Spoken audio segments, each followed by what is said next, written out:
Hello everyone and welcome to a Deck Tech on the Constructor Criticism YouTube channel. I'm Spencer, host of Constructor Criticism and Limited Time Only, two podcasts about getting better at Magic the Gathering. Today I'm excited to talk to you once again about a deck involving Valakut the Molten Pinnacle, and that's Scapeshift.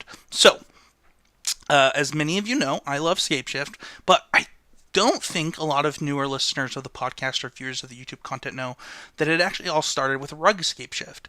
And up until a little while ago, if I'd say around this summer, that whenever I would play Modern, that's the deck that I would be playing if I wasn't playing something like Jund. And with Jace the Mind Sculptor getting unbanned, I wanted to kind of take a look at my old deck and see how I would change it. So here is the updated version of my old deck with a couple of changes to kind of see if we could adjust for the current metagame of Rug Scapeshift. So, or Temur Scapeshift. So let's start with the updates, or the deck list. So we have one Engineered Explosives. This isn't something that I was doing before, but I think that with the number of Death Shadows, things like Boggles, and stuff like that, one Engineered Explosives in the main is pretty good, and I think that you want two in your 75, so I have another one in the sideboard, but I think that it's really important to be able to deal with problematic permanents in the main deck, and Engineered Explosive does a good job of dealing with most of the things you're really going to care about. We have one Inferno Titan in the main, kind of as a big haymaker play. I think that if Jund decks pick up, one of the things that you can kind of expect to play against is things like Slaughter Games. You also have to worry about Surgical Extraction from some decks. So I like to I have a 1-1 split between my Titans to really try and be able to win games through that kind of stuff. We have 4 Sakura-Tribe Elder as ramp spells. This is going to help you ramp into your Jace the Mind Sculptors, your other stuff. This plays really well on blocking duty. We have 2 Snapcaster Mages in this deck. These kind of do a split job. Sometimes they're ramp spells, and then sometimes they're removal spells. They do a good job of padding your life total also. Snapcaster Mage kind of serves an all-purpose role in this deck. We have 2 Cryptic Commands, so this is a decrease from the number of Cryptic Commands we used to run, and the main reason for that is you don't really need as many Cryptic Commands because you're getting card advantage elsewhere, because of Jace the Mind Sculptor, and if you're playing Jace the Mind Sculptor, you obviously aren't leaving up mana for Cryptic Command as much, especially with the other Titans and stuff. We have 2 Electrolyze in this deck. This is a card that I'm not entirely sure on. I think that with Affinity being, popular, it gets really good, but I worry that it might not be as good against humans, which is a deck you're really going to care about. I have 1 Izzet Charm in this main deck. This is a card that I've been pretty happy with. Filters through your deck, takes you closer to some of the things you care about. Just kind of an all-purpose spell. We have 3 Lightning Bolts in this deck. The 4th one was cut for that Engineered Explosives. I've been relatively happy in my initial testing of that split. Yeah, no complaints there. It does make your Snapcaster slightly worse, which is a little bit problematic. But other than that, removing the Lightning Bolt isn't that big of a deal.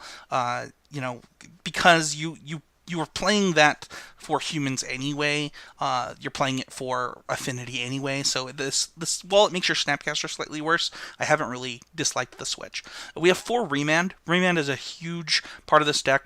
This is one of the better Remand decks. It really takes advantage of that tempo, being able to Remand something while getting you closer to some of your haymakers and your Scapeshifts, all while also letting you continue to hit your land drops by drawing you that card. We have 2 Jace the Mind Sculptor in this deck. I started with 3. I think 2 might be the right number. I could see literally just not playing the Inferno Titan and the Primeval Titan, playing another Lightning Bolt and going to 3 Jace the Mind Sculptors. I think that could be totally reasonable. But 2 Jace the Mind Sculptor is where I'm at right now. I do have a split on my Wrath effects. So I have 1 Anger of the Gods and 1 Sweltering Suns. The reason for that split is because of Meddling Mage. So I was just playing Anger of the Gods, and then what happened is in post-board games, they were naming whatever my sweeper was, and that was a pretty big deal for me. So I want to have some kind of a split there. And it's reasonable. Like, Sweltering Suns isn't that bad. You can cycle it in a matchup where it's not good. And while Anger of the Gods is better in a lot of matchups, I think it's worth it to have that split to play a little bit around Meddling Mage. We do have 2 Farseeks. I did try a version of this deck with more Jaces and 3 Farseeks, and that could be totally reasonable. I could totally see a version where you play 1 more land, you play another Farseek, you don't play the Titans, you play more Jaces and stuff like that. We do have all 4 Scapeshifts, the namesake of the deck. Pretty Typical. I don't think you're going to see a lot of versions without 4 unless they're the Through the Breach versions. We do have those 4 Search for Tomorrows. That turn 1 ramp is pretty great. We do have 25 lands in this deck, so the reason for that is we're not playing as many Valakuts because we're Rug. So typically when you see more lands on the deck, it's because maybe they're playing 3 or 4 Valakuts. This deck is only playing 2. Let's look at our mountain count really quickly. So we have 1 Cinder Glade, so that's a 1. We have the 2 mountains, so that's 3. We have 4 Steam Vents, so that's 7, and then 4 Stomping Grounds, and that is 11. So you're slightly lower on mountains, but you're still more than you used to play before you had Cinder Glade. Pretty happy overall with this. We have 1 Flooded Grove, 2 forests, 3 islands, 4 Misty Rainforests in this deck, so just the 4 fetches. This mana base is really good. Like, it's surprising how easy it is to basically play around Blood Moon with this mana base. The only difference is obviously Cryptic Command, but other than that, you'll be able to do most things. And with Engineering Explosives, you can even blow up one of those pesky little Blood Moons.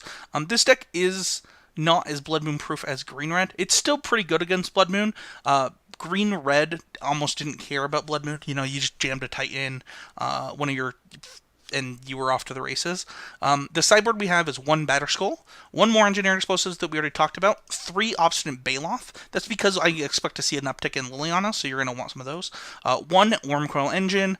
So your control package, or your kind of creature package, is that Batterskull, the Obstinate Baloth, that Wurmcoil Engine. And I think the one thing that's really missing from this sideboard that I would think about including is Tireless Tracker. I could see even playing one in the main depending on some of the way that the format breaks down, but I took it out for the 3rd Obstinate Baloth because of the uptick in Lilianas that I expect. We have 2 Ancient Grudge and 1 Shatterstorm to help you out in your affinity matchup. We have 1 more Anger of the Gods, a Crumble to Dust, Surgical Extraction.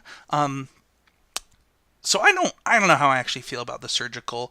I know that people like it in Rug specifically because of Snapcaster Mage, and that's fine, and it certainly will help you in specific matchups.